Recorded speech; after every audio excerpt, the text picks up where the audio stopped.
Hey, everybody. Welcome to the YouTube Lead Gen Show, hosted by Christina Smallhorn and myself, Malcolm Lawson. Christina and I have both generated millions of views on YouTube, earned tens of thousands of subscribers, and most importantly, earned hundreds of thousands of dollars in commissions from leads that we've generated off of our real estate YouTube channels. And on this show, we mastermind about using YouTube in our real estate businesses. Christina, how the heck are you today? I'm doing well. Happy early 4th of July, my friend. That's right. Yeah, tomorrow's 4th of July. I'm going over to my brother's house, going to light off some fireworks. I hope with social distancing and wearing your mask. Yes, of course. Okay, just thought I'd throw that in there. Yep, absolutely. And that's this whole social distancing thing, video is, pretty important right now. It's more important now than it ever has been in our real estate businesses. Absolutely. People are scrambling to get it together. So speaking of not social distancing, you recently had a big trip out to Vegas, right? And you did a really big video. Yeah, they say the most dangerous thing you could do in like contracting it is taking a flight.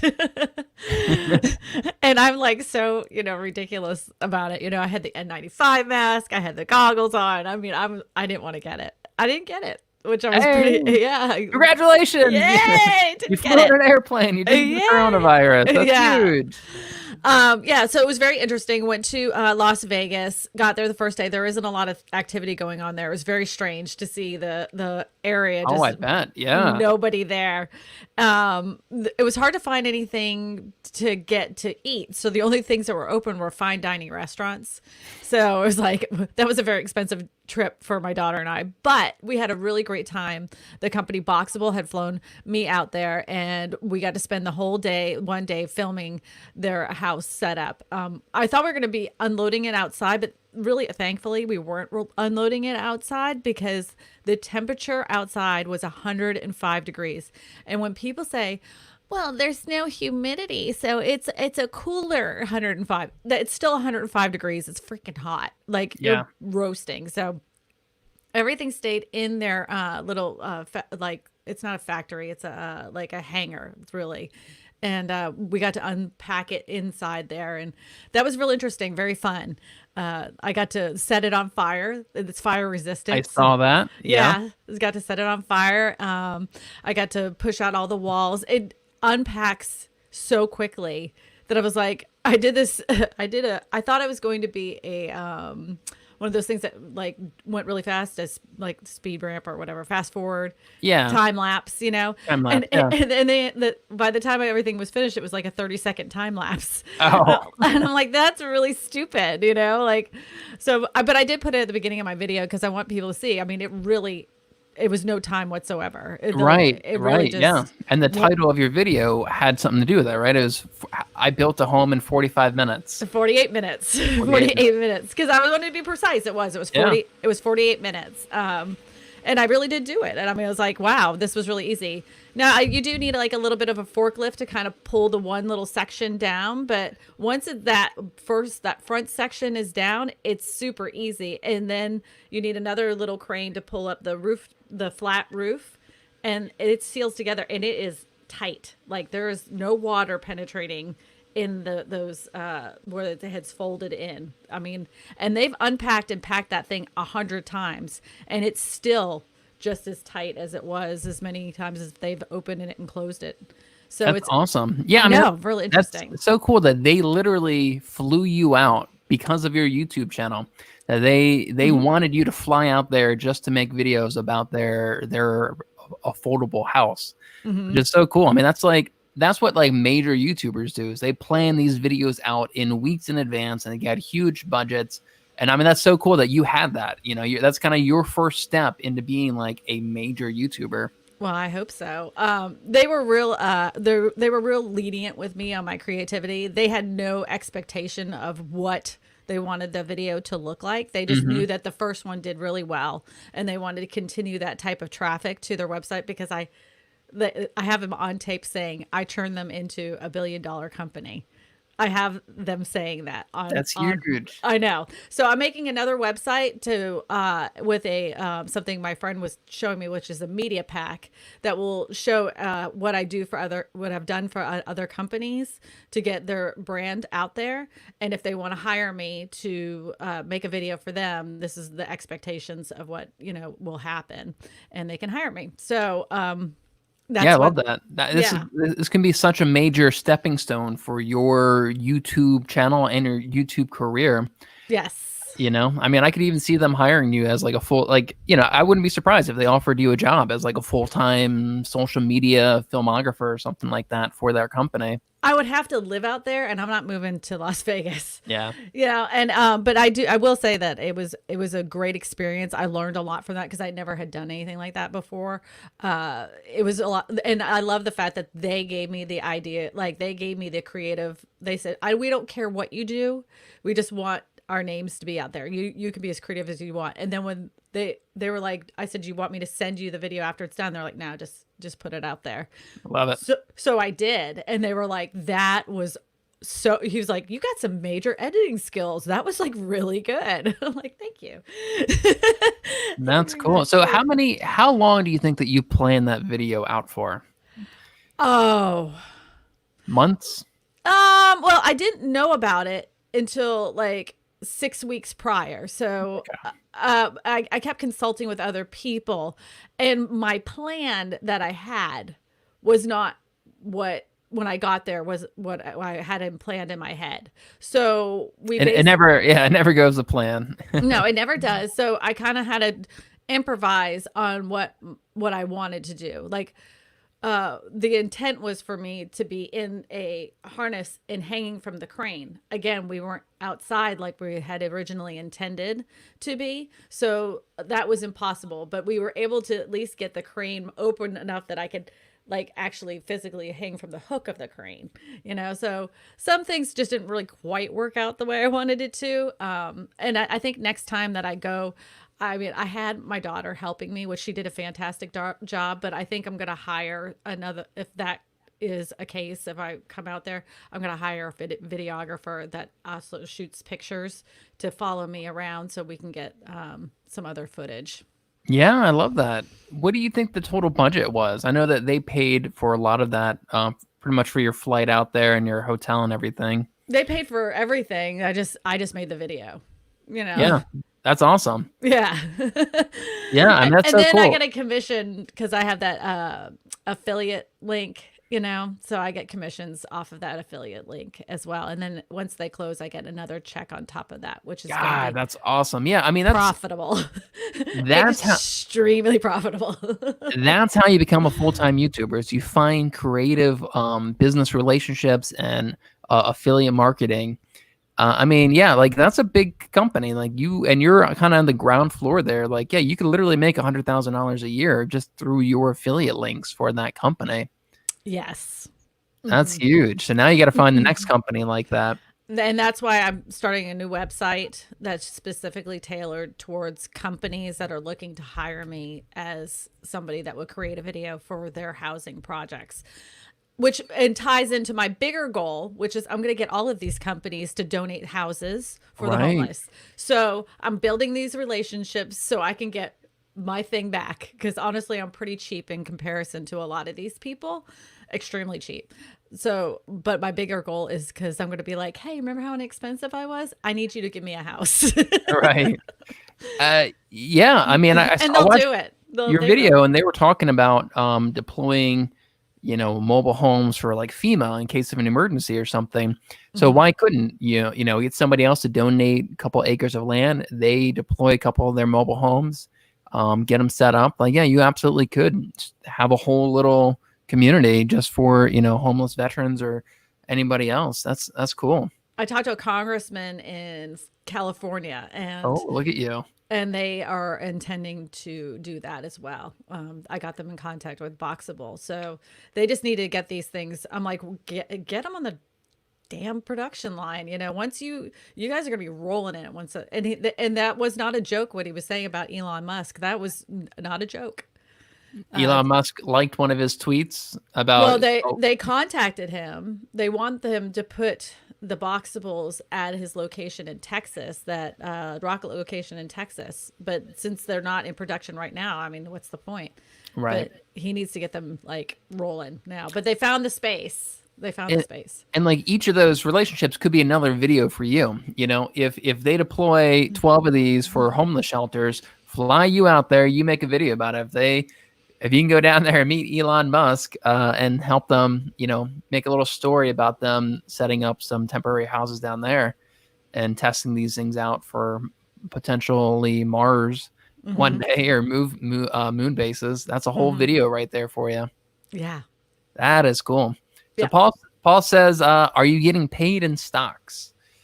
They haven't. If you would watch the video, they're not on the stock market yet. So. Right. Yeah, Paul. Yeah, Paul. The guy even said that in the video. Did you like, this is the one that cracks me up. So how much are they? Do you know that's my number one comment? How much are they? Do you know I mentioned the price of the house, I don't know, 3 times during the video? $50,000, right? Yep. Yeah. See, I watched it. I did my homework. But it's like, why are you asking me this? So now I time stamped. I'm like, I mentioned the price at this point, and this point in the video, and I copied it and I pasted it because I'm like, I'm just not going to write it in there anymore. That's okay. Well, here's what you do. You say, get the current price, click the link below, and it's your affiliate link to their website. Yeah. That's what you got to do. That way they get cookied or whatever, and you get that affiliate. That's even smarter. Juice. Thank you, Malcolm. I didn't even think of that. That was smart. That's it. That's what I do with my listing videos or my listings. I always say, you know, to get current price and full details on my Facebook ads, click the link below, and that takes them to my website. They then get pixeled. I can retarget them, and they're on my website. So hopefully they'll kind of browse around a little bit. Well, I do that with listings, but I didn't think about that for my YouTube Boxable video. You know, that's like, I don't know, my brain didn't wrap around that for a minute. So thanks. Heather says, hi, Malcolm, Christina. Hi, Heather. Thanks for joining us. Hello, Heather. You know I watched it. Laugh out loud from Paul. On silent. You just kept it, you turned the volume down. You failed, Paul. You obviously didn't pay attention. He's riding his bike, doing a Palm Beach Paul home tour. Oh, you know what? Speaking of like really cool things, we had a humongous contest, like epic thumbnail contest, like the biggest contest we've ever had in our whole entire group. Yep. History. And it was the create an awesome thumbnail, epic thumbnail for this podcast. And we have we have such a hands down winner that no one even entered after they saw this thumbnail. And I nearly peed myself laughing watching it. Oh, boy. Do I need to show it? You have to show the winner. You have to. There's no doubt who won it. All right. And the winner is, so this is the competition we had. A bunch of people submitted their different thumbnails. And the challenge was for an epic thumbnail for our live streams. That's second place right there. Yeah, we had a couple, you know, contenders here. But one kind of took my breath away. That's it right there. Look at that. That is a piece of artwork. Anything for YouTube leads. Wow. Oh boy. Yeah. So okay, I think I need a bit of explanation here. All right. So how many of you guys remember it was Super Bowl in 2019? And what's his face? You know, this is a whole thing. There's a meme going around. Everybody's taking pictures with their state written on their bellies.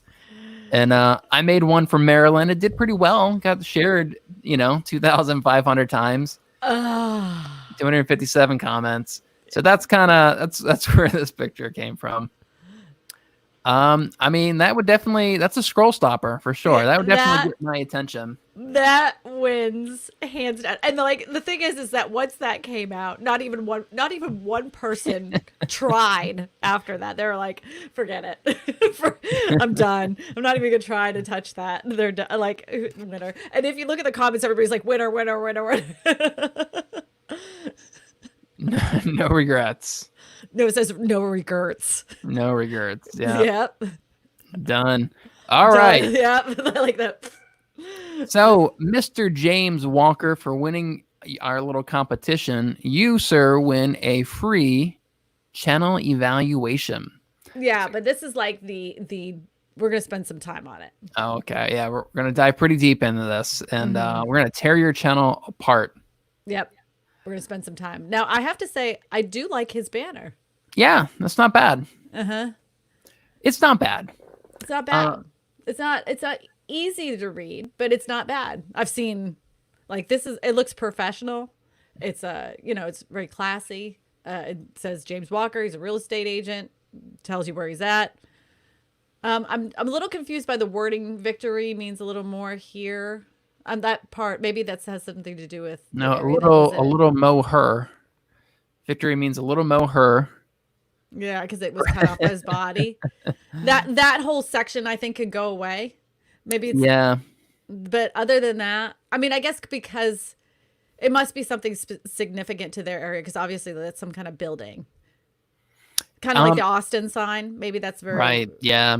maybe I, that be specific to his area. If that's the case, then just leave it. yeah, and I'd say on mobile devices, it probably cuts it off right around here, so you'd only Mm-hmm. really see Ori her. Over here, subscribe. Maybe you may be able to view that on mobile devices. Yeah, if I were to redesign this one,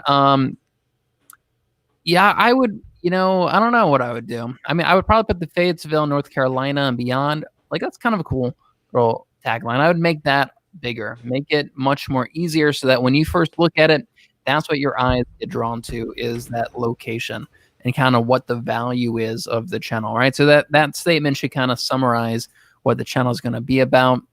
I mean, the subscribe over here on the right, that's fine. Yeah, over here, it's really hard to read, and like I want to read it, but it's kind of tricky to read. I would maybe get rid of this. Maybe just put a picture of your city there instead. I do want to say that is the best picture of him that I've seen. Like I've looked at like probably about 15 different thumbnails he's ever made.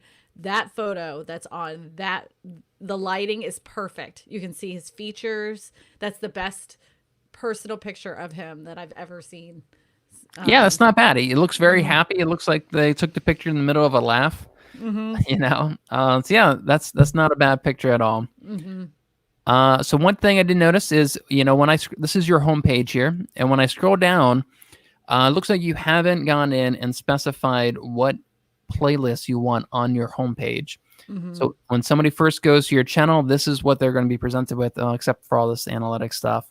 But you Mhm. have your channel trailer, and it's just going to be one row of videos there. But you can actually specify kind of what videos you want on your homepage and what playlist you want on there, to kind of give that first impression and kind of organize your content a little bit more. Mhm. Let me see if I Did can you give you. make that one? You made one of those, didn't you? Who, me? Yeah, that said "Why Hope Mills." Did you make that? I don't think so. That No. looks like your style. That little Yeah, bit, that does look like my style. I do Uh-huh. the white text on the red background. That's not a bad thumbnail. No, it's not. I It's- kind of dig it. let me just log into look mine at real quick. look at all your freaking channels. That is so Oh, funny. geez, I'm Mine all looks over the place with what I mine's watch. starting to look like that too. Oh Don't look. look, Don't look at my history. yeah, I was looking at that. You got Andrew Feeney in there. Uh oh. So yeah, when I first get on my homepage, somebody clicks my profile, you can dictate what you want on your homepage. You can have up to 10 different playlists here. And I can kind of curate the content that I want people to see the most at the very top. But yeah, you could totally just kind of decide what you want there. And it looks like you just haven't done that yet. This is kind of the standard template or standard format that YouTube sets up for you. Mm-hmm. Let's take a look at your channel trailer. Let's play that real quick and see. Hello, my name is James Walker, and I'm a North Carolina real estate agent. And what my YouTube channel is going to provide to you is tips, advice, and guidance with the biggest investment of your life, which is selling or buying your home. I'll provide tips to you about how to buy your house, sell your house, or if you're thinking about investing in a house in North Carolina, I'll give you tips on those also. So if this is a channel that may interest you, please click the subscribe button and click that little bell notification so you'll be notified every time a new video is sent out. All right. What are your thoughts, Christina? I'd redo it. Yeah, I'd redo it as well. So a few things. Your channel trailer is the only one where you have this giant subscribe button that pops up at the end of it, and it looks like you've gone in and you've added these end screen elements to try to get people to click on your other videos and hit this subscribe button. But really, you just want to end pretty abruptly, like say subscribe and then end the video, and then this giant subscribe button pops up. Oops, sorry. Yeah. The background is kind of looks messy and cluttered, and I don't even know what's going on in the background of his video. It looks strange. The sound quality is really bad. The lighting is bad. I just redo the whole thing. Like, that's a do-over. Yeah, I agree with that. I mean, it looks like this is 3 months old. You know, maybe just time to update it.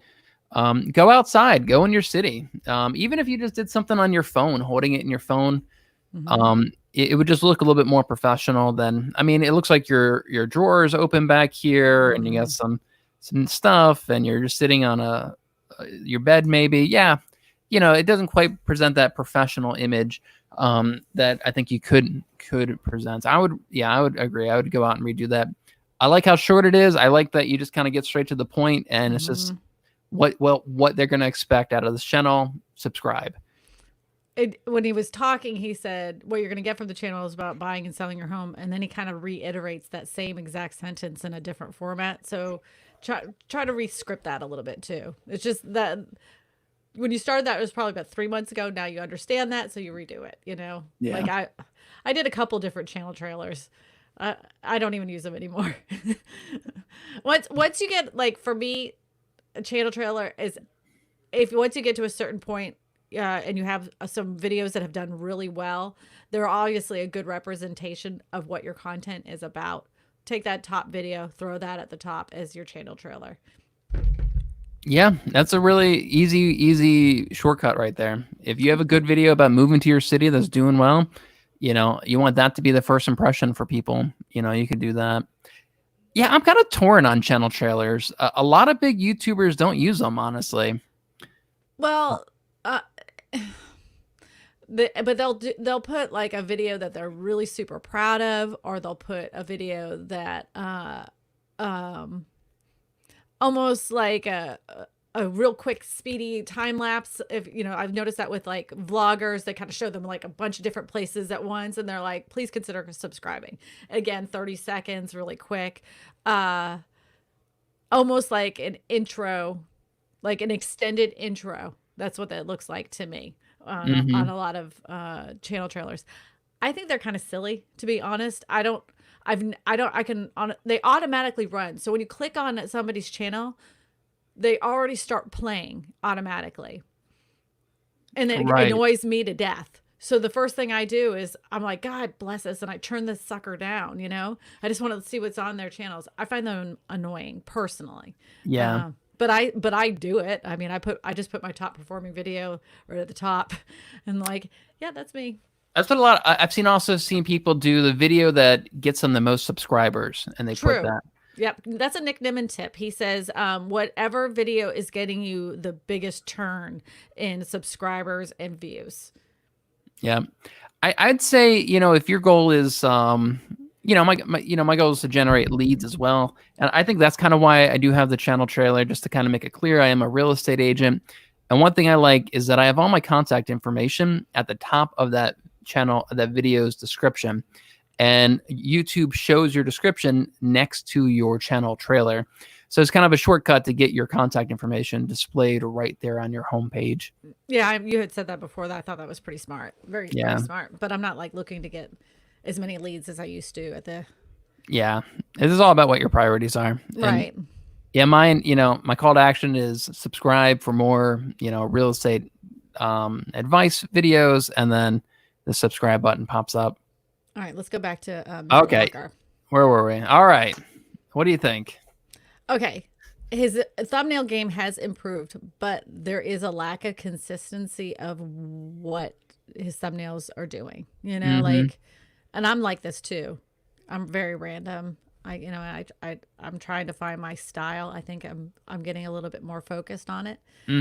I think the one consistent element he kind of has is this square, rectangular backdrop to the words. Mm-hmm. And that's what I would say is probably his most consistent element. But the biggest issue he has is the lighting of his face. For some reason, a lot of his thumbnails look like it's very hard to distinguish the coloring in his face, and he gets almost like blended into the background. Yeah, I agree with that. Yeah, like the lighting on your face here isn't all that great, especially this one is so dark. I mean, I can barely see your face in that. That was me trying to lighten it up because it was so dark, and I actually put it in I put it in Snapseed and tried to Mm-hmm. lighten it up because it was so dark you could not distinguish his features. But like that one's good, the one that says 5 reasons to move to hope. You can see all of his features in his face. The lighting's perfect. But then the one right next to it, you can only see like a white line. You can't see anything else. Right. So he must have a window on this side of him, and then he's. I wonder if he's just using his like his webcam on his computer. I wouldn't be surprised, and so maybe he's facing his computer in a lot of these. This one's not bad. That's perfect. Like The- the lighting on that one's good. yeah. Whatever you're doing with the lighting on that one, do that for all the images of yourself, and do that for when you're filming yourself. You want this lighting when you're filming yourself. And then, yeah, a great example that you don't always have to have your face in your thumbnails. I don't always have my face in my thumbnails. That always is, for some reason, a topic of controversy. I don't know why that becomes such a hot topic. You have to have your face. You don't have to have your face. For some reason, there's like, somebody draws a line in the sand and it becomes camp, no face and camp face. Why does it have to be like that?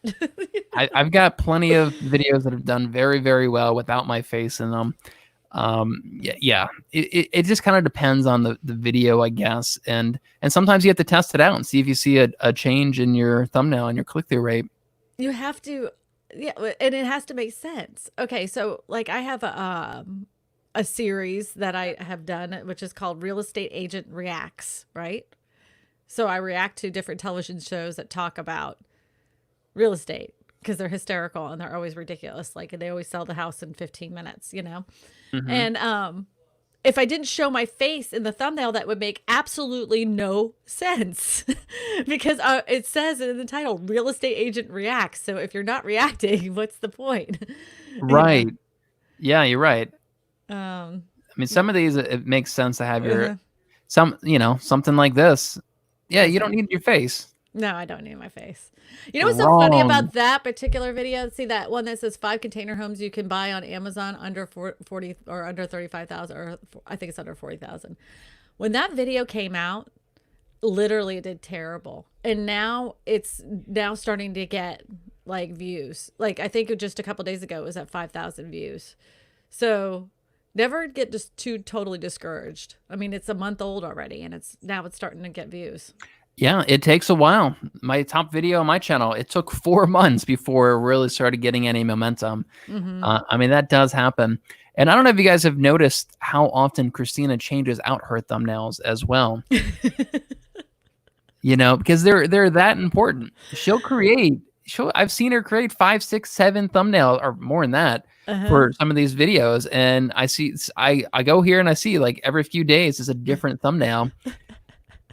And she's just testing things out. Sometimes, her face helps it get clicks. Sometimes it doesn't. Sometimes a little emoji face gets more clicks. I have to tell you, like, as much as I loved doing these Nextdoor app videos, I think I'm going to have to retire those. I don't think anybody's interested in reading the Nextdoor posts as much as I thought. Really? Yeah. Yeah. But I loved it. I'm going to keep the thumbnails the way they are because I love the one with the Nextdoor with the horns and the... I do like that. Yeah. I just think it's hysterical because if anybody's ever been on Nextdoor, it's a place where neighbors complain, but it has some good sides to it. So it's like really that thumbnail says it says good and evil of Nextdoor, really. But yeah, James, I mean, just kind of compare these thumbnails to yours. Let's see, where's yours at? I mean, I wouldn't you recreating a lot of these. Go out one day and spend some time, get some good pictures of yourself if you want to put your face in there, and really come back and just create multiple versions of these and test them out and see how well they're performing. Right. And it's, if you look at my earliest thumbnails, they're a heck of a lot worse than this. You know, like my very early thumbnails are so bad. You got the YouTube face in all of them. Yeah, it's not. They're not that. These ones aren't that bad. But like, if you like really scroll back, you go deep down into the well.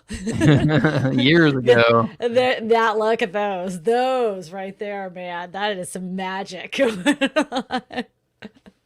Right. Yeah. I mean, like the lighting's not that. That's a still frame. It's terrible. You got right there. Terrible. You're picking your nose in that one. What's going on? Oh, that was a little girl named Sunshine. So bad. Yeah, I mean, so she's making a lot of the same mistakes that we're getting on your case for, but these are 3 years old now. Yeah. Yeah. So I'm actually testing out one of my thumbnails right now. This one right here, I had a decent thumbnail, but I noticed I found another channel that he actually went with no thumbnail instead of just a screen capture of him in a kind of professional looking shirt. And I switched that out on mine, and I'm actually testing it out right now, having no thumbnail. I'm kind of interested to see what that was, because I honestly believe with that channel, after reading comments that other people made, I think they're right in the fact that it was the topic of what he was talking about. It wasn't necessarily the thumbnail that made people click. He was talking about the stimulus check. And that's a hot topic right now. So really, honestly, he could have put a picture of his butt crack and it still would have gotten clicked on, Maybe, yeah. But so like right around here is when I changed out this thumbnail just a couple of days ago. And I went from my original thumbnail to just having really no thumbnail. And I've been tracking this, and the click-through rate actually went up, but then it went down. So I'm going to kind of track this for a few weeks maybe and see if overall, if my click-through rate goes up with this new style of thumbnail versus kind of what I had before. I always do that. My last video, my CTR was 11.8%. It was like the highest one had ever been. I was like, oh wow. My God. I know. Yeah, click-through rates are weird though. I know that sometimes I'm kind of like, oh, just forget it.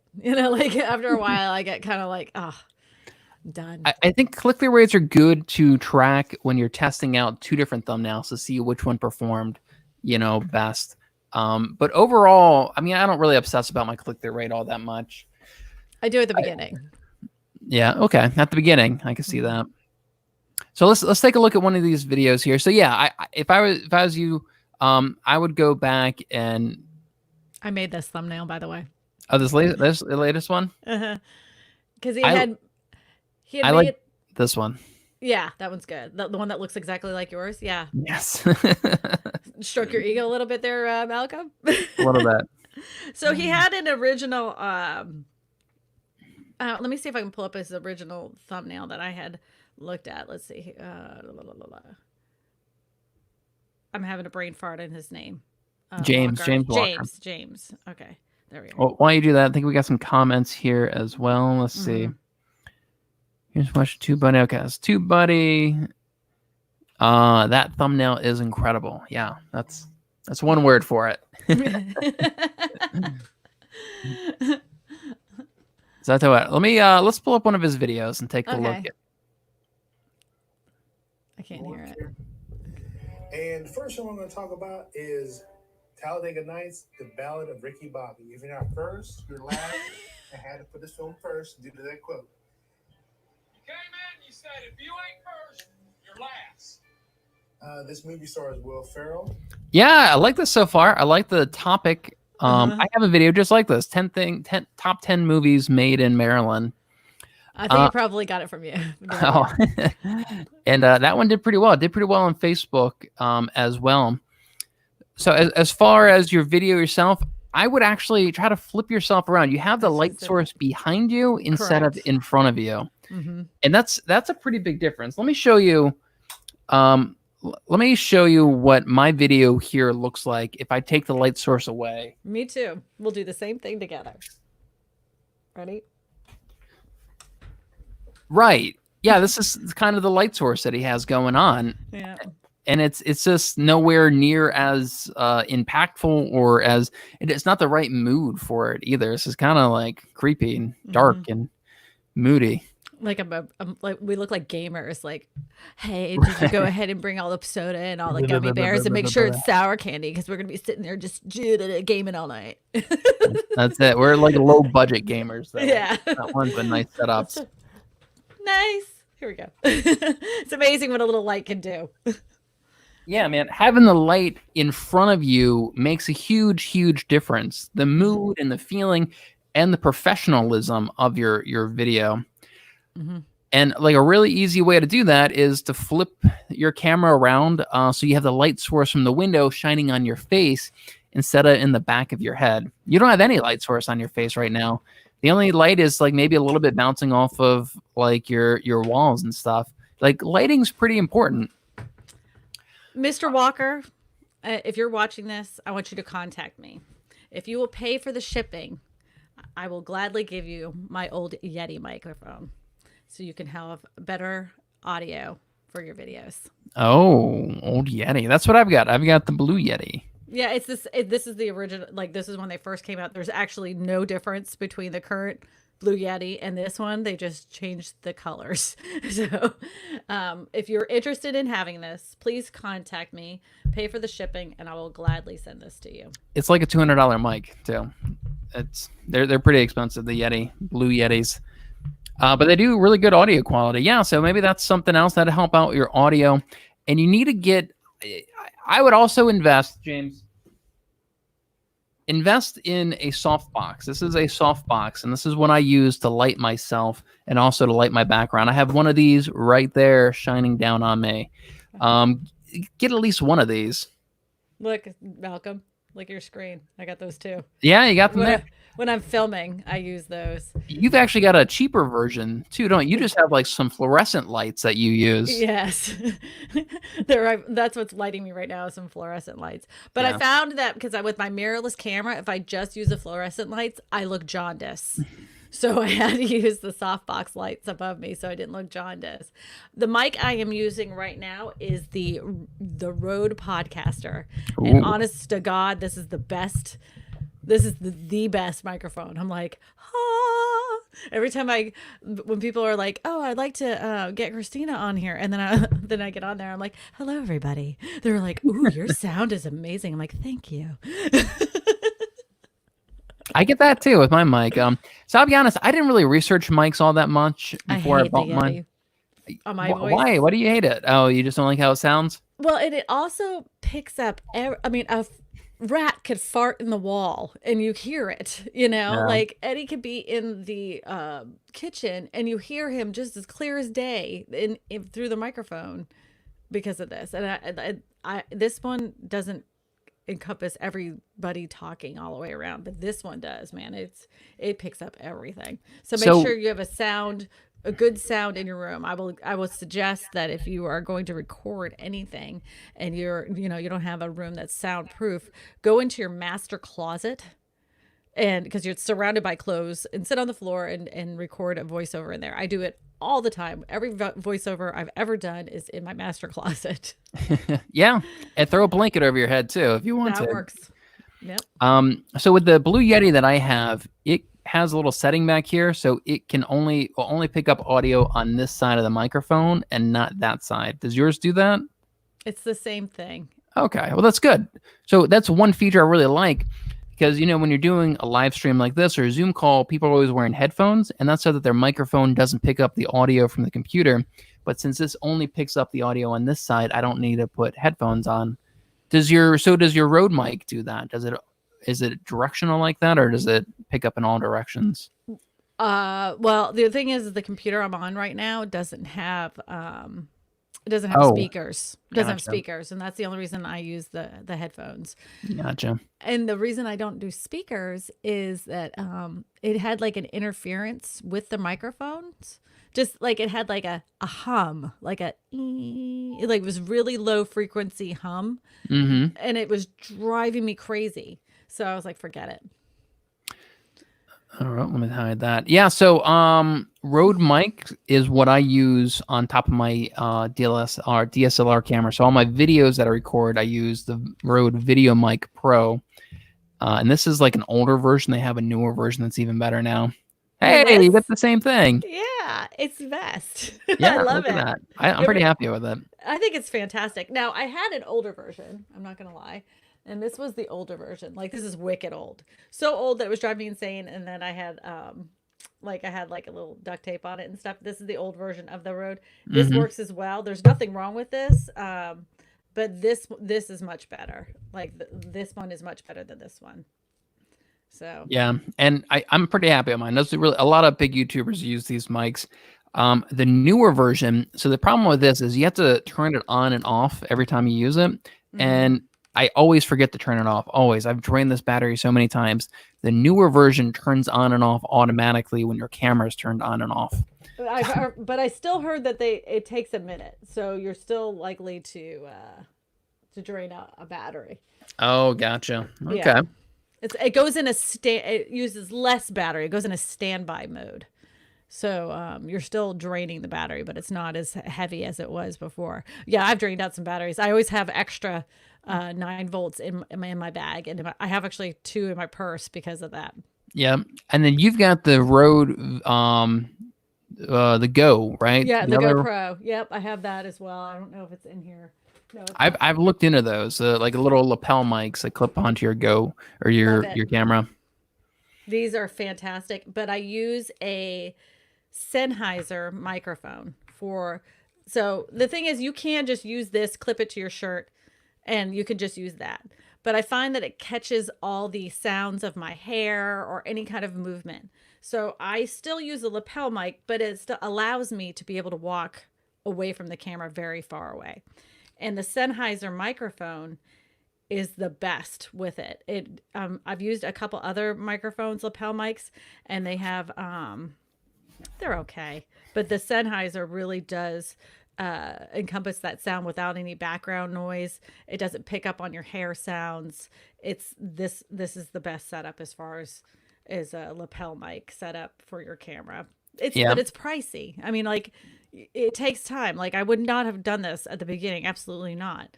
But now that you're making thousands of dollars a month and you got these huge, you just pick it up over time. You start with one thing, and then you have you get a paycheck, then you buy one more thing, and then you buy another thing, and you start off with a crappy shotgun mic, and then you get a little bit better, and then your birthday comes around. People say, "What do you want for your birthday?" You say you want this.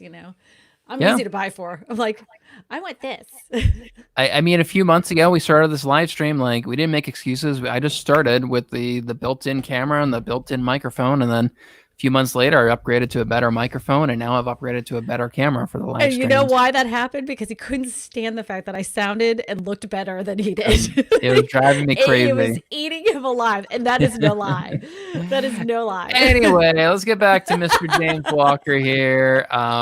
Don't throw him under the bus. Don't throw Malcolm under the bus. He doesn't like that. So I think your composition is fine. Like, you're pretty much centered in the frame. You could be centered a little bit better. Nice tight crop on you. A lot of people, they get too far away from the camera. You have a nice tight crop on you, which is good as well. I mean, I like your background. I like that you're showing is you're either in the police force or the military. That's all good to have. But you could kind of probably plan that out a little bit more, get a little bit more organized and purposeful about what you have in the background, and try to come up with like a little studio like I have here.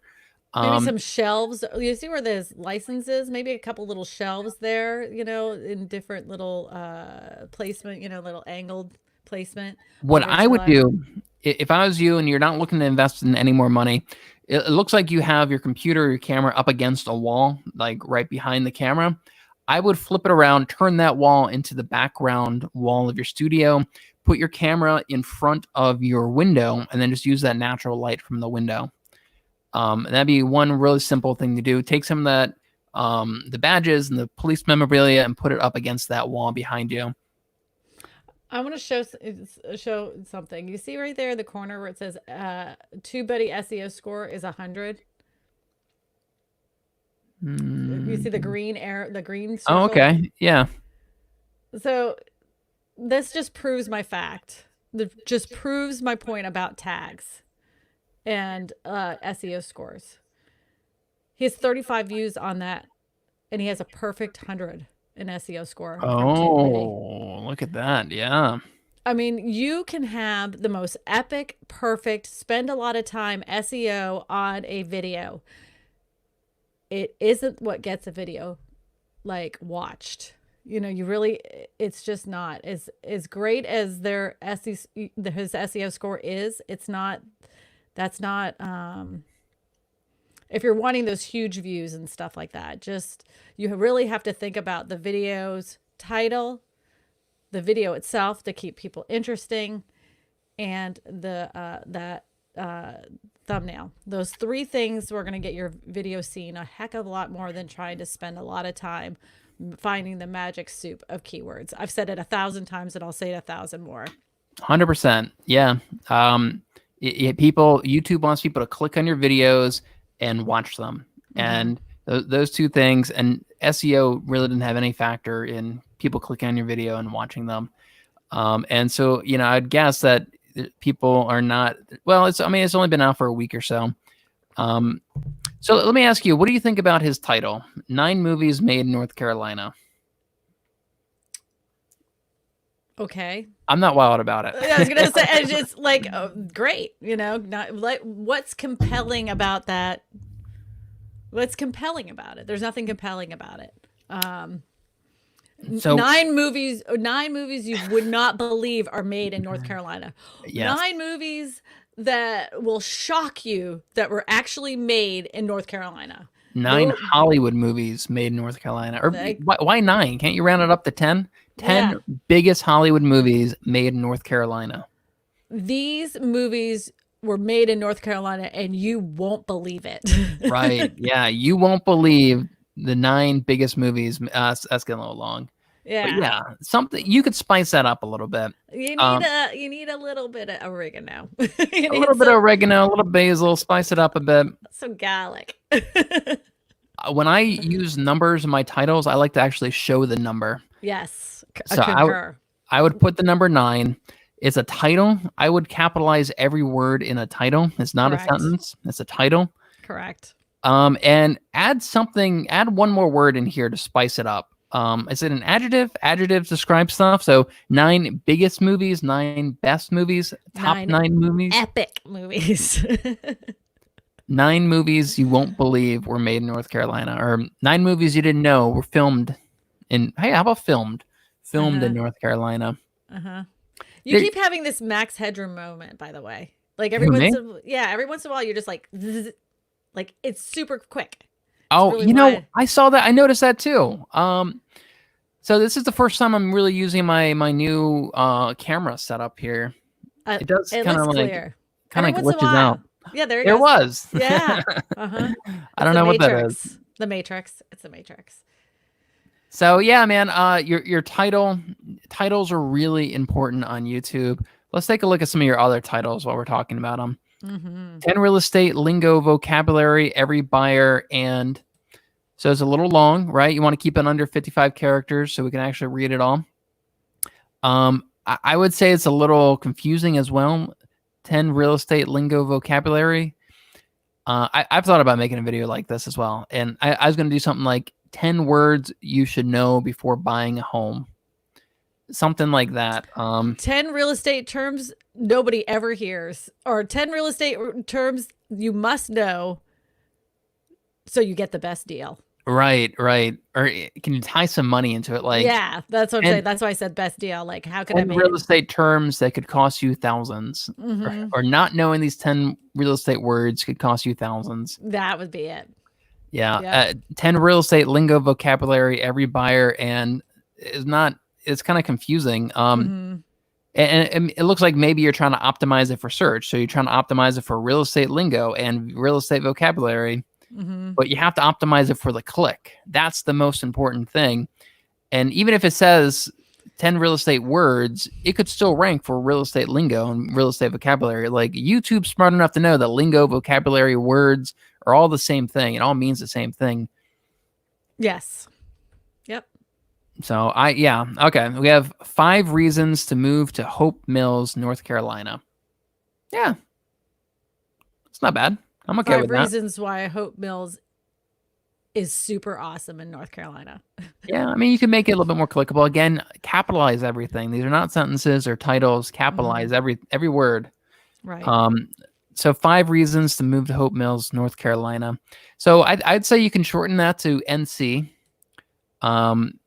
I have plenty of videos that if I put MD in the title, they still rank for Maryland. Like if you do searches for MD versus Maryland, the results are almost exactly the same. So I would shorten that to MD, and then maybe 5 biggest reasons you should move to Hope Mills, North Carolina. Something like that. 5 hidden places to live that are near Raleigh, North Carolina. 5 hidden places to live. Yeah, it's almost there. Like all these, you're almost there. And post these titles in our group. We have Title Tuesday. Post the titles in here. Let us kind of help you play with those words and make them as clickable as possible. And I've said it a million times. Do force yourself to create 10 variations of any of these titles and to really figure out which one's the most clickable. Yeah, but once I settle on a title, I'm like, that's it. That's the title. Yeah, you'll figure it out. Yeah, it's kind of like one of those things. You just keep going through, and then once you hear it, you're like, oh, that's it. It's like naming a baby. Like you could go through a million children's names, and then all of a sudden, when you hear the one name, you're like, that's my baby's name. that's a title for a video that you just know. So this is a spreadsheet that I have, right? And I wanted to create this is for my outdoor channel. 10 items to survive a hurricane was my original title, and I forced myself to come up with 15 different titles for it. I think I even threw a one in the mix there too. Yeah, this is like you just kind of get the creative juices flowing. And I forget which one I went with. 10 essential items to write out. No, I didn't like that. And I went with I think I went with 10 items to survive. 10 critical items to survive a major That was my hurricane. title. Oh, okay. That was the one that's the title I gave you. This one right there. Yeah. I mean, that's just a great exercise, is to force yourself to write different variations of your titles to come up with as clickable as possible. So let's take a look at how he ends his video. Today I'm going to discuss films. That's really important, how he ends the video. So let's come right here. Go back a little bit. All right, let's see what he says. We also used abandoned towns in North Carolina to make the backdrop for the District 12. This is just a reminder, I am a North Carolina real estate agent, and if you are thinking of selling or buying a house in the near future in North Carolina, please reach out to me. I'd love to help you. The information will be in the link below, my email, my telephone number, and you can just leave a comment here also if you'd like. Hope you guys enjoyed this video. See you guys in the next one. Today. Okay, so yeah, what I like doing is you can display your end screen elements for 20 seconds. So I like directing people to click on another video. That's my first call to action. And then my second call to action is contact me if you want to buy a house here. So and in this video, maybe you could have done, hey, if you want to learn the 5 reasons that you should move to Hope Mills, North Carolina, click right here. And if you are thinking about moving here, I am a licensed real estate. I'd be happy to help you. Let's have a conversation. Something like that is kind of how I like doing my call to actions at the end of it. Okay. All right. So let's answer some questions. We got a lot of questions here. Okay. What am I doing? Was I displaying the video? I only saw it was you, and we just listened to it. I forgot to hit the button. Sorry. That's all right. I'm glitching out again. Yeah, you are totally glitching. All right. Yeah, like back headroom. La, la, la. Yeah. Ian says, what are the best tactics and tips for scripting your videos when and if you do? Okay. I have a day for this. Go right ahead. Let's hear it. Okay. So whenever I'm thinking of a video, like I've already come up with the title and the thumbnail. So that vision starts when I start the script. So the first part of my script, I always think of the hook, which is going to be about the first 20 seconds to grab people's attention. So I'm trying to think of how is it that I'm going to grab those people's attention using the title that I just had come up with. So I'm going to reiterate the title that I just, that I have in that first 20 seconds, but make it engaging enough that people don't want to click off. So I may be changing out frames of, quick frames as much as possible, just almost like I vomit, like as much as possible, as glitch as many times as Malcolm's camera glitches. That's what I do to get people's attention in that first 20 seconds. I spend a lot of time on that hook. And then I look at it as a story. There's always a beginning, middle, and end. But you don't want that story to get boring. So you have to throw things in between it to keep people's attention. So as you're giving out information, what is it in between that information can you do to keep people to continue to watch? Is it that you jump out of a window? Is it that you slide your butt down the stairs? Is it that you come out of a cabinet? Is it, something to re-engage the audience that is almost completely off kilter from the actual storyline that makes you go, huh? Like, what was that?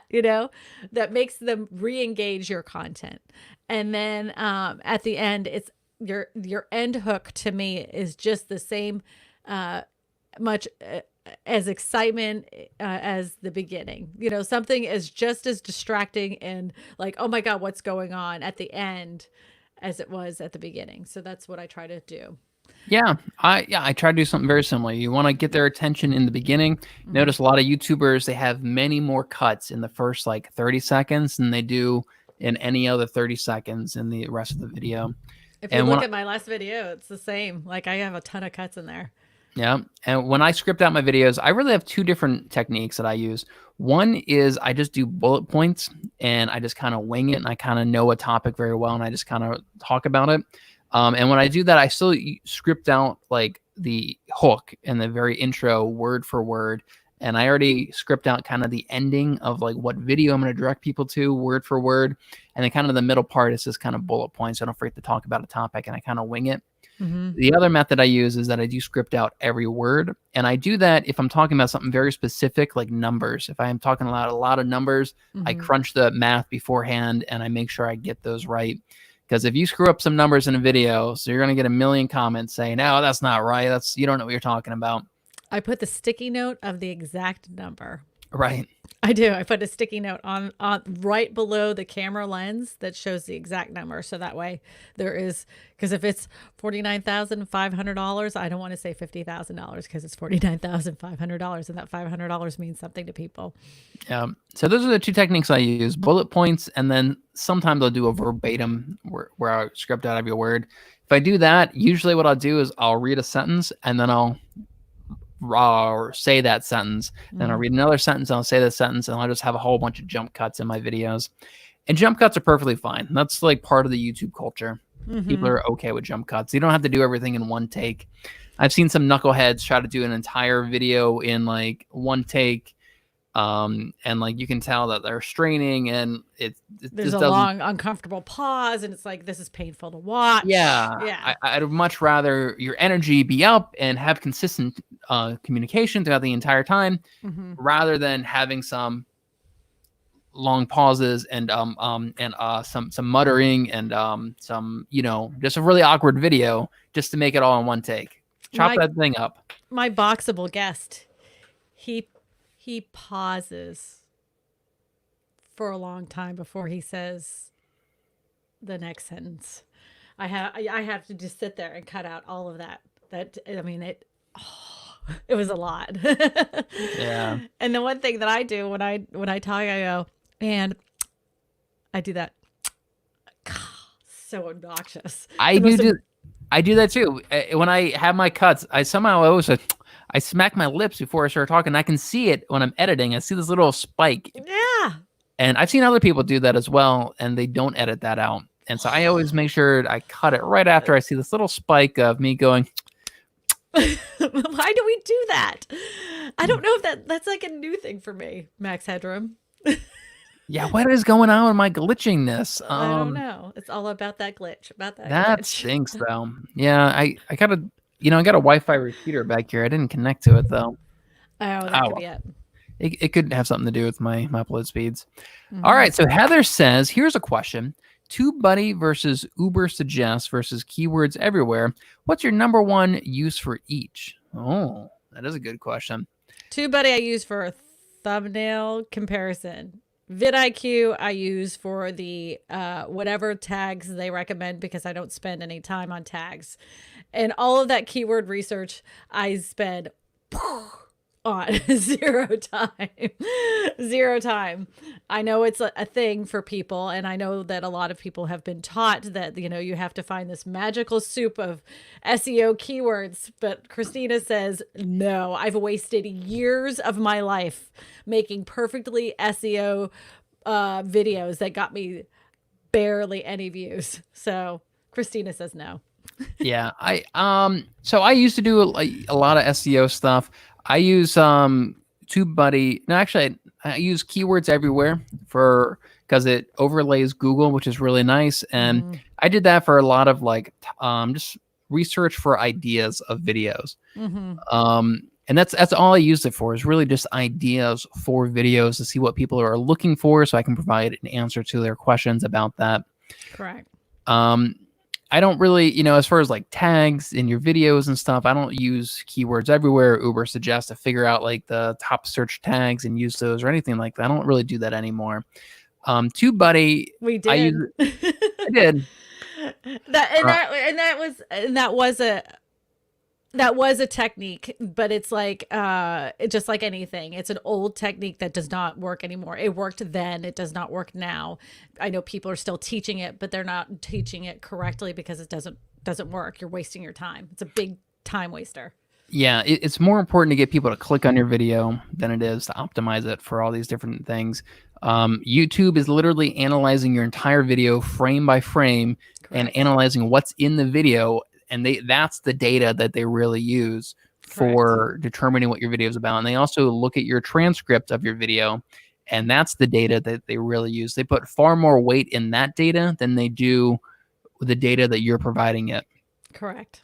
And, for example, if you go into Google right now, you type in moving to Maryland, my video living in Maryland, pros versus cons, ranks on the first page of Google for moving to Maryland, even though it doesn't have that search term in the title. But Google can, or YouTube can read on a 4th grade reading level. It knows living in Maryland and moving to Maryland are pretty much the same thing. So getting like these exact right optimized words, it's just not as important today as it used to be. I'm going to give you an excellent example of a title that literally goes against every SEO strategy known to mankind. I built a house in 48 minutes. There is no keyword SEO magic soup in any of that title. And that title right now has over 11,000 views in 3 days. So It's the title. Think about it. It's a newspaper. What's going to make people grab that newspaper off the shelf? That SEO, like perfect soup of magic keywords, was not going to work for that. They need to be compelled to want to watch it. That works much better. And she's also going after a different source of traffic as well. I can almost guarantee you most of your traffic is coming from browse and probably suggested and not from search. I was going to say this one's like 56% suggested. Wow, interesting. I wonder what are they suggesting it against your other videos? Yeah. I don't really. So as far as like description and tags, I just kind of wing it. I do use TubeBuddy because TubeBuddy, if you pay, I think it's $40 a month for the legend level, it allows you to A/B test your thumbnails. And I've been going back to some of my older videos and kind of testing out different thumbnails. And I'm still doing that right now to try to figure out the best formula moving forward for my next thumbnail, for my next video that I make. What colors work better, what font works better, what style thumbnails work better, so that I have that information next time I make a thumbnail. I'm using TubeBuddy for that. And I do use TubeBuddy for the tags as well. And again, I kind of have an idea of what tags to put in there. My tags always put search terms. And I just kind of use TubeBuddy and it's just kind of like, yes. But I spend maybe a minute doing tags. It's not really as valuable or as important today as it used to be.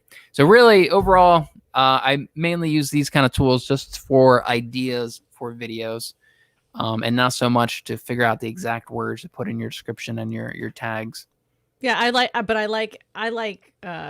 both the top I would say the tagging programs on YouTube would be vidIQ and TubeBuddy. And I like both of their products for different reasons, and both of them work very well. And to me, they're worth the money, both of them. Yeah. You're talking about the TubeBuddy like legend level? Yeah, the TubeBuddy Legend for your A/B testing of thumbnails. Which, by the way, I don't know if you know this, but YouTube has been talking about being able to do this within YouTube.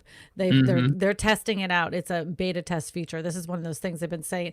If you watch the Creator Insider's channel, they have been talking about that. So I'm hoping that it really does happen. And then the thing about vidIQ, it gives you a baseline of tags you should be using in every single video that help fall in line with your content. So just, I think that they have that down. So I like both of those products for really, for what they're used for. I don't know. That's just I don't really use vidIQ. I love know it. it can tell you a few more things. I think it can tell you how many words per minute somebody is speaking in a video. So when you're doing research on your topic, your other channels like yours, you can figure out what's the best word per minute. I don't go that granular into it all.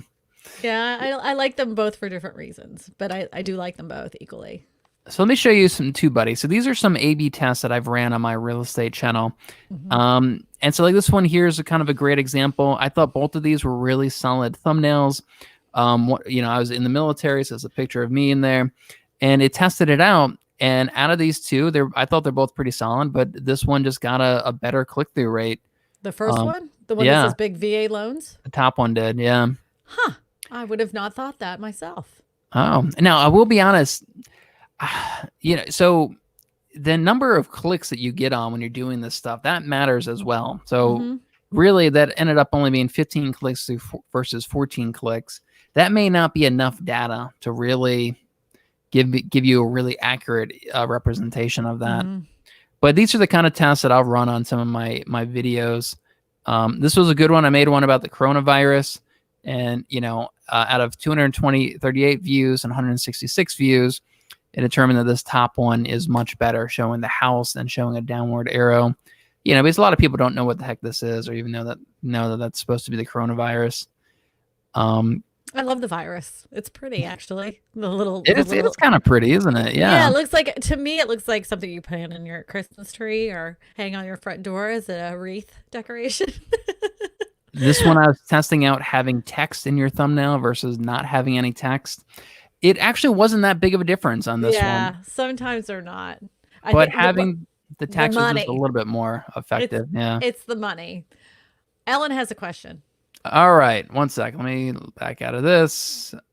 Ellen, let's see. Oh, yeah, there we go.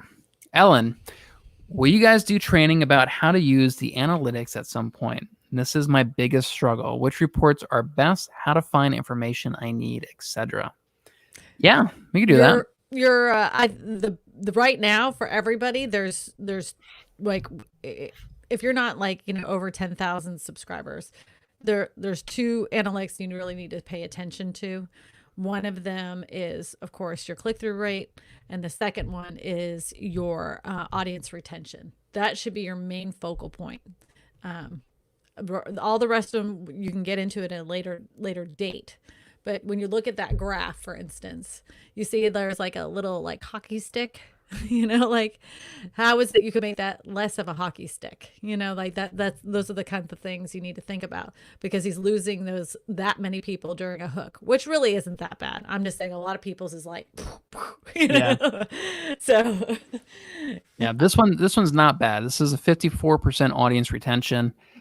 I try to shoot for, I want a 50 or above, but I still have a lot of videos that have a 40% audience retention and still do very well. So I was really, just gonna say that 40 or above is in my experience. If you have a longer video, and let's just say your video is 12 minutes and your audience retention is 45%, that's still very good. Like that's a long time for people to hold into there. So you've done a really good job. So never think that's it. And so this is probably I'd say this is kind of more important than click-through rate, just because click-through rate, like, it's important, but that number is just kind of weird, kind of going off of what your click-through rate is. Well, Uh, but I have videos that have 74% audience retention, and those videos never did poop because Yeah. the title is garbage and the thumbnail was garbage. So people that watched it the whole way through, but you know, And that's where it gets really tricky too, because I've got videos that have a really high click-through rate and the video doesn't perform very well at all. I 'Cause have the that too. only people that clicked on it were like my subscribers, and then YouTube didn't show it to anybody else. I have that with the John Oliver rant video. Hmm. I got like 12,000 views within like the first like 5 days. I mean, just popped, and then YouTube served it to nobody else after that. It's Nobody. frustrating, yeah. I'm like, what happened? The audience retention on it was good. Everything. Yeah, so Ellen, what you really want to do is study this graph as detailed as you can and look for what are you doing that's keeping people on there longer, and what are you doing that's causing people to leave. So if I zoom in right here, oops, what do I do? Whatever I'm doing in this first 22 seconds, it's caused about 25% of the viewers to back out. And then whatever I do right here, it stopped me losing all those people. So I can actually click on that and see what I did right there to get people to stop leaving my video. The most popular mortgage program in America, in fact, accounts for over 90% of all home mortgages. And so you want to go back and find these different spots and see, what could I have done differently to keep people's attention longer so that they don't back out during those first 22 seconds. And this is actually a pretty good audience retention. So let me look at one that's not as good. I must have a few videos. Here we go. This video didn't perform very well, but it's got a great audience retention. See, that's exactly my point. What is your CTR on it? Let's take a look. 2.7. Ooh. Yeah, and some days it's 0. Some days I know, that's pretty bad.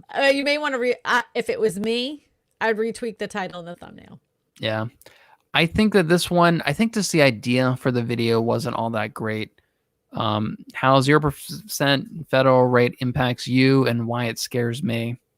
So this is talking about, this is when the Federal Reserve lowered their rates down to 0 and how that's going to impact people.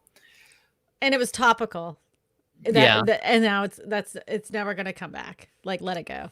So maybe I could tweak this. Federal Reserve, what the Federal Reserve just did is going to impact. I don't know. Maybe I could come up with a more clickable title for that one. But your click-through rate really comes down to 3 things, and the very most important is the topic that you're covering. So me covering the Federal Reserve lowering prime rate down to 0%, that's not a very clickable title to begin with, or not even the title. It's not a clickable topic. So it really comes down to, I'd say your topic has to be a clickable topic, and then the title, and then the thumbnail. You gotta know. It's got to be interesting. If nobody's interested in it, why are you making a video about it? Yeah.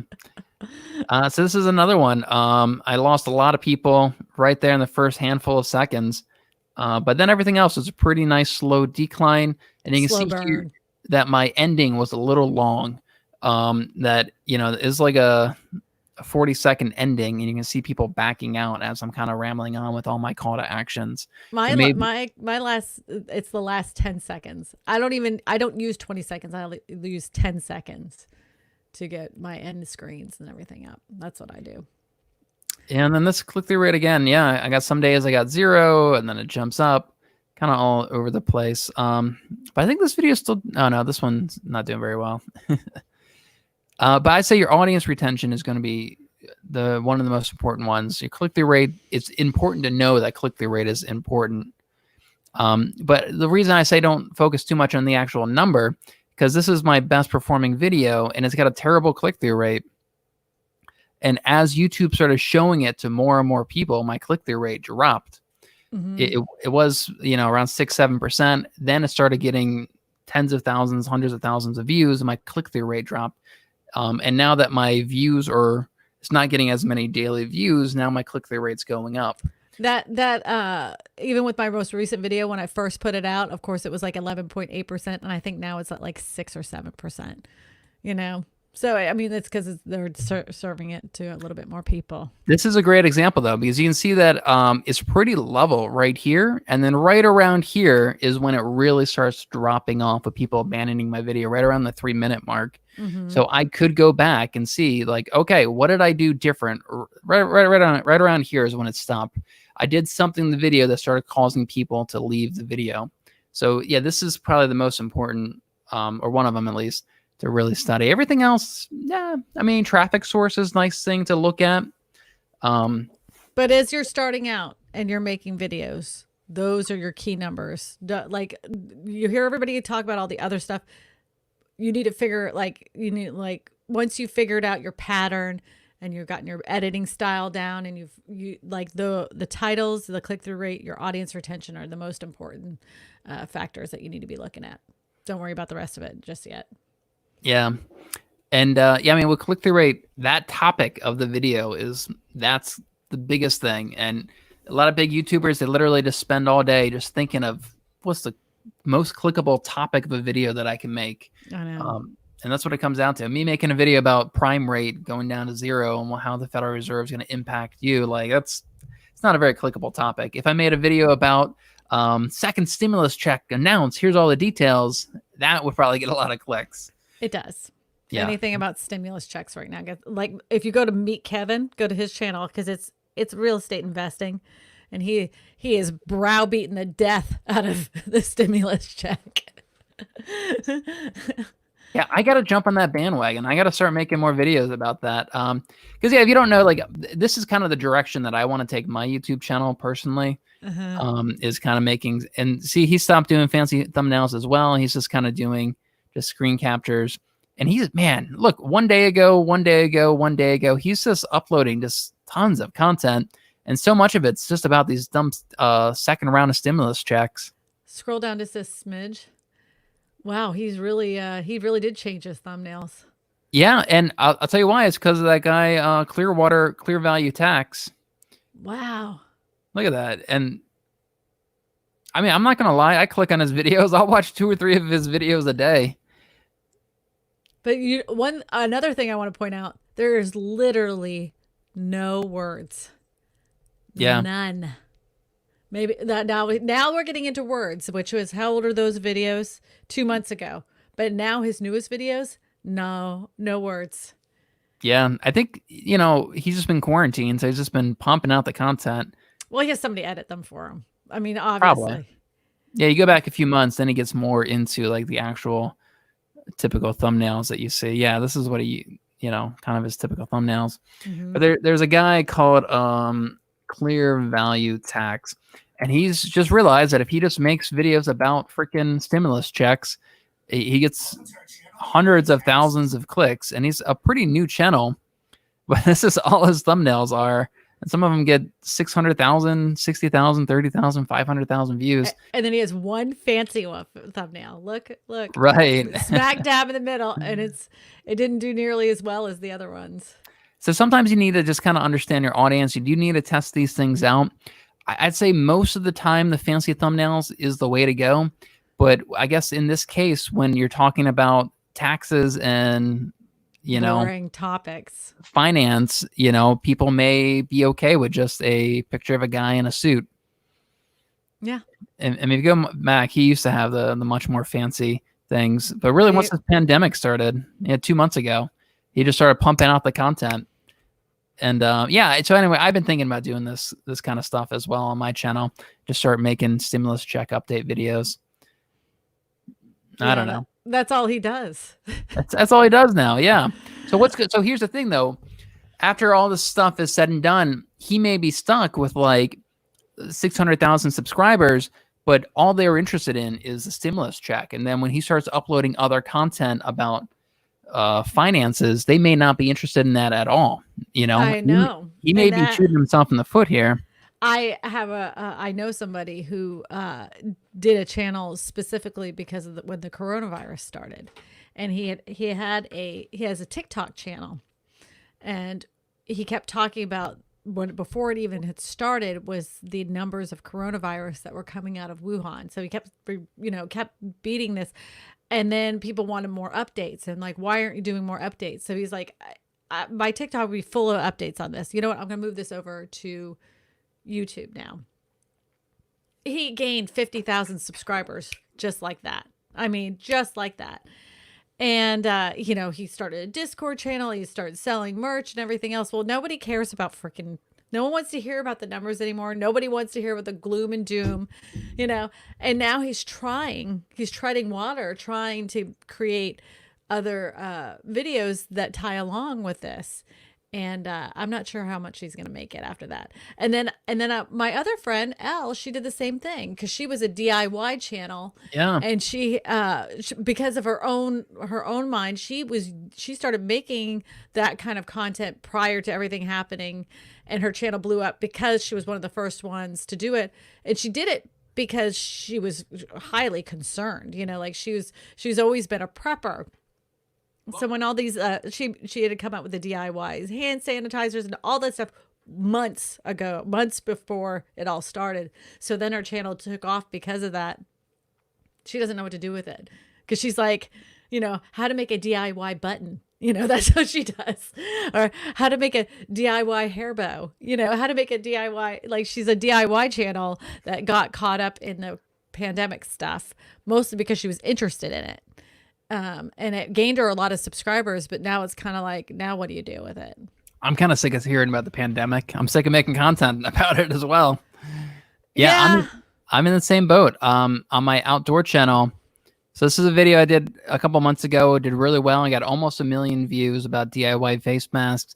I got 6,000 subscribers. But now every time I upload a new video, what happens is I see that I lose like 10 to 30 subscribers as soon as I uploaded that video.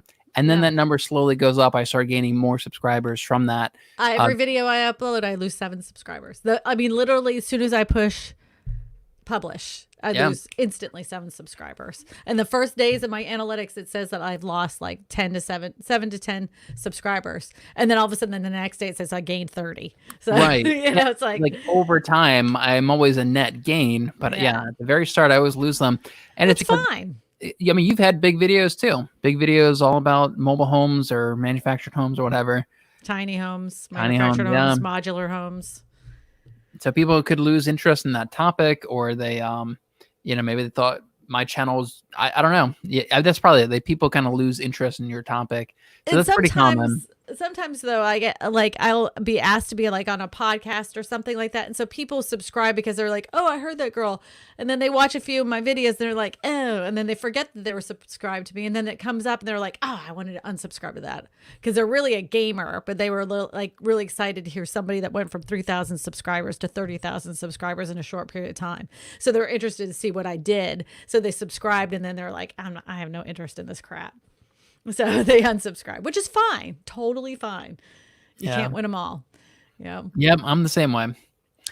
Happens. All right. So Heather says, one last question. You can't claim a custom channel URL with less than 100 subscribers. Correct. How bad is it to invite colleagues and friends to subscribe so you can claim your URL? The first 100, just go ahead and invite everybody you know. Like only that first 100. Okay. After you get that first 100, stop it. Stop begging your friends and family because they do not care about what you're doing. But I get it. You want to have your custom URL. It's significant. In your brain, that seems like it's extremely significant. I promise you it's really not. But I understand you want it. Go ahead and change it. You can do that. Yeah, I'd say so. Overall, having your friends and family subscribe is not a great idea. It kind of the same issue we're talking about with Clear Value Tax. He's going to be stuck with a whole bunch of subscribers who are not interested in his channel. And that means when he publishes the videos, his click-through rate is going to go down. They may click on his videos, but they're really not interested. So his audience retention is going to go down. And you can really screw yourself up by having a whole bunch of subscribers who are really not interested in your content. Well, Austin Shake. Listen to me. You just changed your channel from a personal to a brand account. You are going to have to change your channel ID, your custom Oh, URL. The only reason I know that because I did this just recently. If you notice, I remember about 3-4 months back, that's exactly what I did. So when you do that, you're going to still have to, because now you're considered a brand new channel, even though you're not, you're going to have to wait the 30 days before you can change your URL to the custom URL. So just know that, Austin. good idea. I'm sure he's watching. But yeah, Heather, like overall, it's not a good practice at all. It could really hurt your channel. The first 100, I mean, that may not be terrible. Do you know 100 people that would subscribe? I don't know if I know 100 people that would, like, friends and family members. I mean, I might know 100 people, but do I have to like them? I mean, I'd also say like a custom channel URL is not that important. I don't think at all. I don't know why. Like, that's one of those things that, like, when somebody posted this in RETV, they're like, I'm surprised how many people have not claimed their custom URL. And I was like, in the grand scheme of things, that's really low on the list of, nobody cares. That, like, most people are going to just type at the top your name, Malcolm Lawson. What's going to come up? They're going to type in my Christina custom URL. I don't even know if I have a custom URL. I have one now, and it's just Christina Smallhorn. So it's so if you type in YouTube /C/.com, whatever, it would be like ChristinaSmallhorn.com. It's easier just to type that in the search result. I know, but like for some reason, people have in their head that I mean, every link that I have to my YouTube channel, it's the anchor text is different. Like in my email signature, I have a YouTube icon, and that goes to my YouTube channel. Right. I can't really think of anywhere like the actual URL is displayed. Yeah, I'd say this is a custom URL is like really insignificant. Personally, I wouldn't recommend that you have your friends and family subscribe just to get a custom URL. I don't think it's that big of a deal. It may not be. In the end, not. 100 subscribers is not that big. If your goal is to grow it to 1,000 subscribers, 2,000 subscribers, more than that, 30,000 subscribers, 100 is not going to really hurt anything. It's a drop in the bucket. Let her do it. Let her do it. Don't give her crap about that, Malcolm. Okay, Mom. Okay. Is this one of the, like, my kid goes to my mom or my wife and asks something, and she says no, and then he comes over to me. Yeah, I know. That's what this is the funniest thing. My youngest daughter goes, Dad, you're the biggest pushover. And I'm like, I told you. Like, I used to go up to him and do this across his forehead. He's like, what are you doing? I'm like, I'm just wiping off the word sucker that's stapled on your forehead. He's such a sucker. That's terrible. All right. Well, she seemed happy with your answer. Yeah, I mean, 100 subscribers. I'm sure. I don't know how many real estate agents I have subscribed to my channel. Probably hundreds.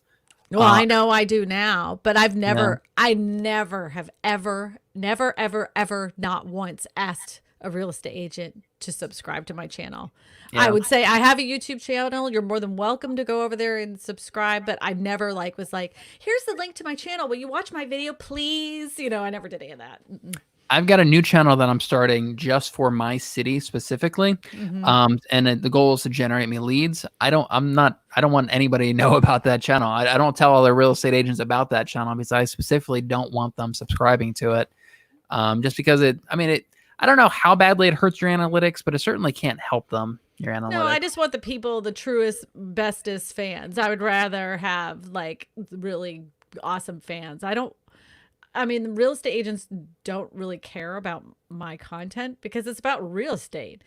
I find that now recently, since I'm talking about different kinds of homes, that real estate agents are definitely more interested because they're homes that anybody would be interested in. Yeah.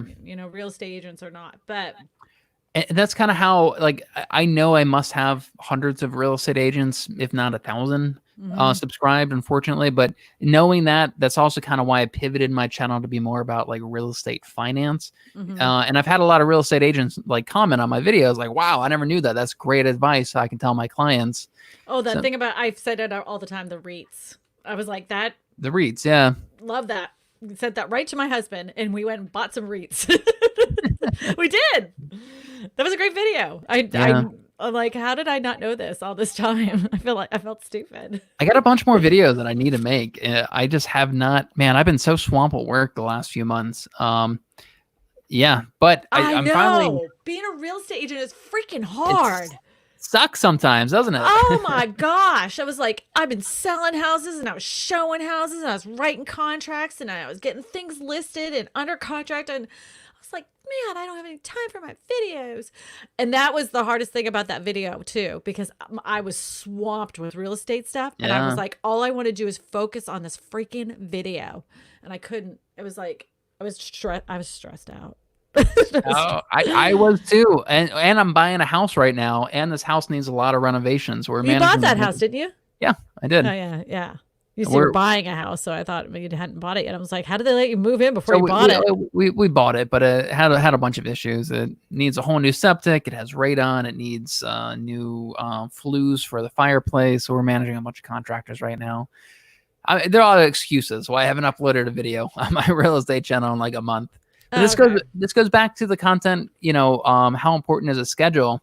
Like if I were to consistently post a video every week, it would have been really crappy videos because I wouldn't have had any time at all. It would have been like a video of me on my phone. Hey guys, invest in REITs, and that's not the standard that I want on my real estate channel. I saw somebody recently do that who I was shocked that would spend such a little amount of time creating something great, because that's kind of like their brand, is that they create great videos, and they did that. And I was like, this is terrible. Like I probably didn't perform very well. They probably lost a bunch of subscribers too. I have no idea. I would have to care in order to find out. So I was just surprised.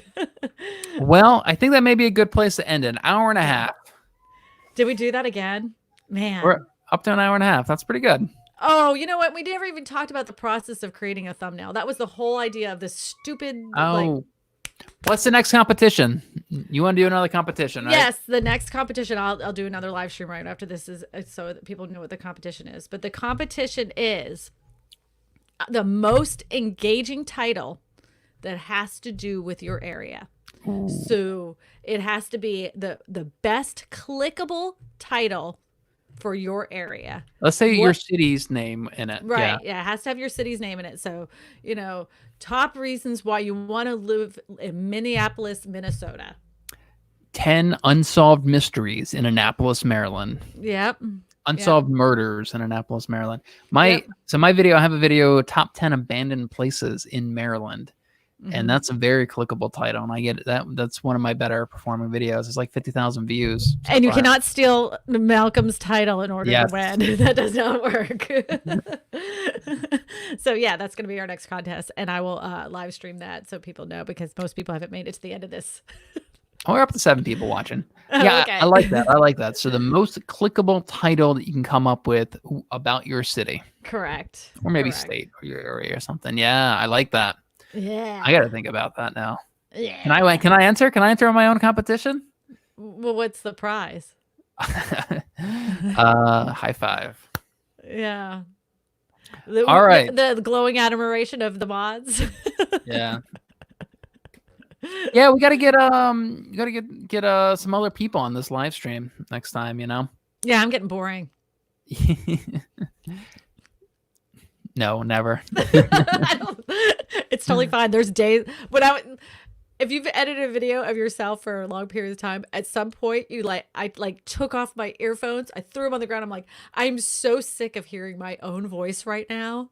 I cannot even, I'm so obnoxious. I just cannot hear myself any longer. Right. Yeah. My wife gets frustrated hearing me speak so much, because I'll literally, I'll watch my own videos 6-7 times completely through before I finally publish them. Just, I hate publishing videos that have mistakes in them. And I do that all the time, unfortunately. Yeah. But sometimes even when you've done that, you're like, oh man, I could have changed that, because you're so tired at the end. You're like, okay, it's done. I need to stop. It's done. And then the next morning you've uploaded it. It's ready to go. And it starts releasing. You're like, damn it, I forgot to put their name in there, Yeah. I really think the best way is to, edit a video, put it away for a few days, come back a few days later and watch it right before you publish it, and you'll notice mistakes in there. Sometimes you don't have time though.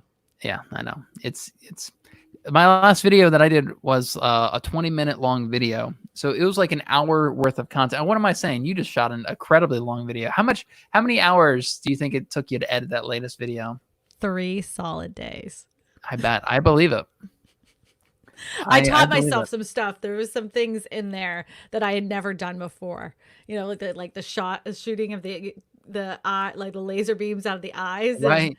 the little things that you didn't know, like that were so quick, took more time than they should have. But I wanted to have fun, so I wanted to learn some new tricks to make the video more interesting. That's good. You learned some new editing tricks. I mean, that's did. that's good, kind of pushing yourself with that. Yeah, it turned out to be a great video. I mean, just the flow was super fun, energetic, informative. Yeah, I They hope that liked video it does. because it was funny. They were like, "That was entertaining and informational," and I'm like, "That's all I've ever done." Any of your traffic source for that? Is any of it external? Like, did they share it? Facebook. Yeah, they Yeah. did. It's Facebook. The external, but I didn't share it. So there is a difference between somebody else sharing it on social media than you sharing it. So if someone else shares it on social media and a few people only watch it, it's not going to hurt you. But if you share it, that's different because they know it comes from you. They know that you're the owner of the information and you're sharing it with your sphere and nobody's clicking on it. But you know, nothing can be controlled with other people sharing it. And, so it's fine. Yeah. So my outside traffic source is Facebook. Yeah, I can believe it. Good. I mean, I'm sure they got a little audience too that'd probably be interested in your. Well, good. I hope that's another 400,000 or 500,000 views for you. Yeah. I was hoping for like a good another 1.5 million. That would Another work. 1.5 million. Yeah. Yeah. Oh, I could see it. I could believe it, especially if like Reddit picked that up or something like that. Do you want me to share it for you on Reddit? That'd be awesome. Yeah, I'll I do would that. love that. Love that. Love that. What would that even go under? I could share it in the prepping community. Yeah, because it is a foldable house that Yeah. you in the future you could, because it would fit on the back of a regular pickup truck, and you could fold that out as your camp anywhere. Maybe some tiny home Reddit forums as well. Maybe do really well. Yeah, let me look into that. Heck yeah. I've had videos completely take off all because of Reddit. I know, I've heard this before from other people. 90% of the time, though, it doesn't. And I've actually been kicked out of a bunch of Reddit threads or Reddit groups because I shared my videos in there too much. Yeah. Well, you're not sharing your video. Yeah. That's the difference. It's a big difference on Reddit, because I've done that for like other people's blog posts and stuff, because I'm not sharing it. So I'll look into that and see if I can find some good groups to share that in. thank you. Reddit's a good one. All right. I think it's a good place to end for the day. Happy 4th of July. Happy Independence Day to everybody. Yeah, happy 4th of July. I'm letting off fireworks tomorrow. I'm going to my mom's house. We're staying outside doing social distance crab eating. We're having crabs. My dad does the Maryland crabs, and I make the Louisiana crabs, and we have them together. But we were doing it completely outside because, first of all, it's crabs. Like they're stinky, and you don't want them inside the house. And secondly of all, it's it's a different world. It's a different world. Yeah. Okay. Bye, everybody. Happy Thanks for 4th of joining us. July. Bye-bye.